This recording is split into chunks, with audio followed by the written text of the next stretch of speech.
When you start talking about supply chain inflation, that's not something that's just going to affect a small segment. I mean, that hits very wide, hits very hard. And so Florida's here. We've got capacity, and we also have incentive packages to make it worth your while to be able to bring your business through our ports.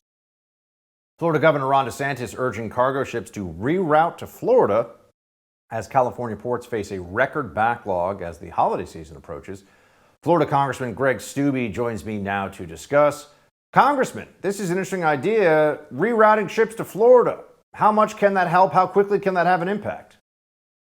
Yeah, let's do it. We got Port Manatee, which is close to my district. We got Port Tampa. We got bigger ports on the other coast. You have a backlog. I think what I read this morning was 100 ships right now, 45 of which were supposed to anchor and offload today, which obviously isn't going to happen, stuck in a backlog while the transportation secretary was on leave for like 2 months and nobody knew where he was. So the Biden administration is obviously not doing anything about this. And this is a direct result of locking down your states, locking down your cities, having all these mandates, giving people more money in unemployment compensation than they can make with an actual job. And you're now seeing the actual repercussions of those type of decisions. Well, we don't have that situation in Florida. We have open businesses in Florida. We're not locked down. There's not all these mandates.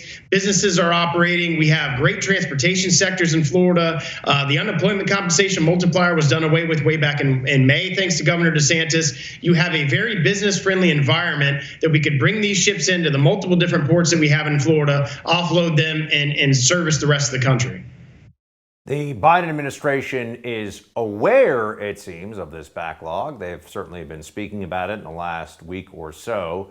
But it doesn't seem like they really have quite the sense of urgency, Congressman, that many of the American people would like, given the impending holiday shopping season and just the notion of not having stuff on the shelves that people need. Here is White House Press Secretary Jen Psaki talking about that supply chain crisis. I want to have you react to it.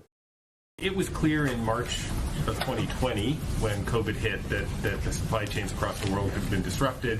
Even as the sort of work to fight back against COVID proceeded, it was crystal clear that things were not improving on supply chain. People couldn't get dishwashers and furniture and treadmills delivered on time, not to mention all sorts of other things. So why is it the tragedy of the treadmill that's delayed? Right. The tragedy of the treadmill that's delayed, she says, Congressman.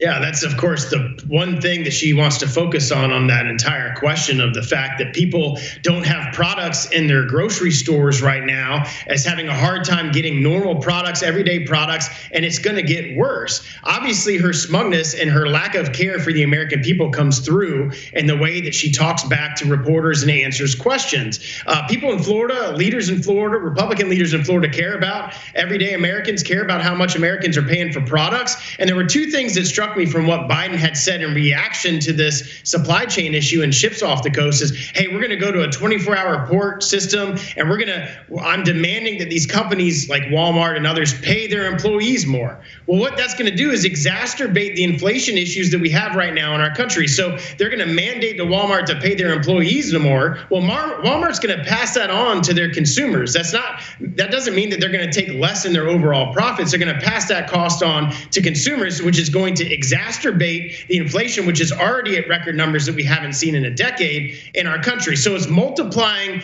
poor decisions that are coming out of this White House that we as Americans are feeling the effect of today.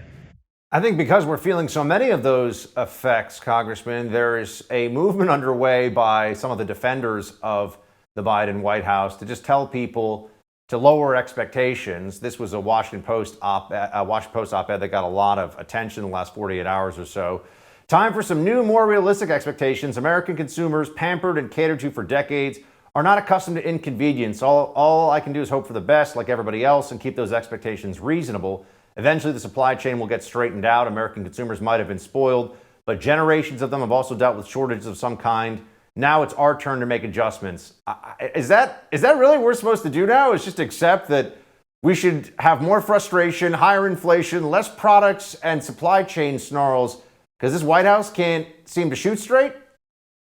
Yeah, under Democratic control of the White House, the House, and the Senate, that's absolutely should be our expectation that these type of things are going to happen. But that's not the expectation and the exceptionalism of America. America stands for all of the things that are not happening in our country right now, the things that we can rely on, a supply chain that works, pharmaceuticals that are in the shelves, groceries that are at a reasonable price, not paying twice as much in fuel costs as we're paying right now at the pump, and looking forward into the winter where we're all being told that everyday Americans are going to be paying 4, 5, 10 times the amount that they're going to pay in fuel to heat their homes. That affects the low to middle income workers more than anybody else. And that's the very population the Democrats contend that they care the most about.